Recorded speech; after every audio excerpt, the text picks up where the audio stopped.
Welcome back to Fluent English Now. In our latest episode, we discussed the power of miming as a communication strategy for beginner language learners. Today, we're exploring another technique called language switching or code switching. It's a simple yet effective method that allows you to switch to your mother tongue when you can't remember an English word. It helps to keep the conversation going and gives you a sense of success. I'm also going to provide a list of words and expressions for intermediate or advanced English learners to practice using their native language equivalents. Remember, our goal is to transition from using your native language frequently to using English more often. So keep practicing.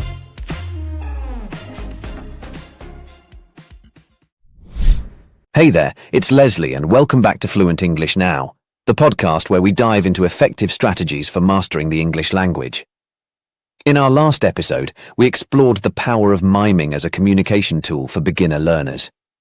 Today, we're focusing on another technique that comes naturally to many language learners, language switching or code switching. Language switching is a technique that relies on your mother tongue and a foreign language, in this case English.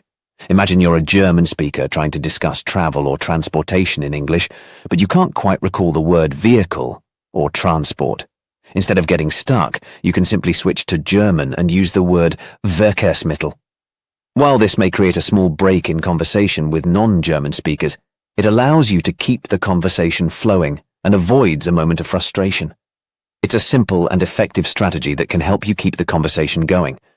Now let's test your language skills with some words and expressions that may challenge intermediate or advanced learners.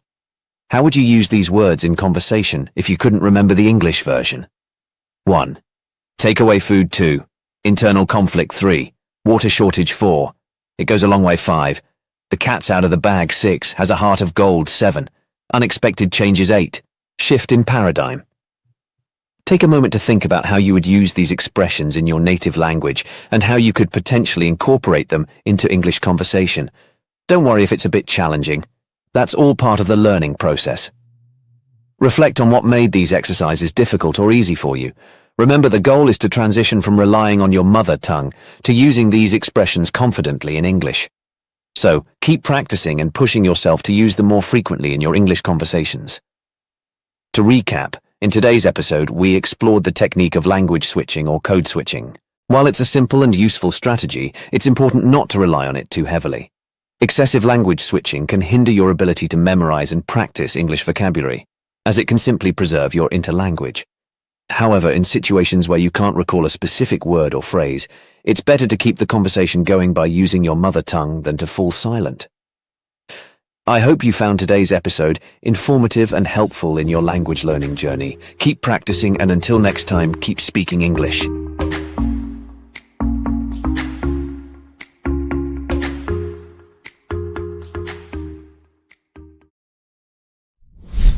Thank you for joining us on Fluent English Now. Stay tuned for our next episode, where we dive even deeper into essential English phrases. And until next time, keep speaking English.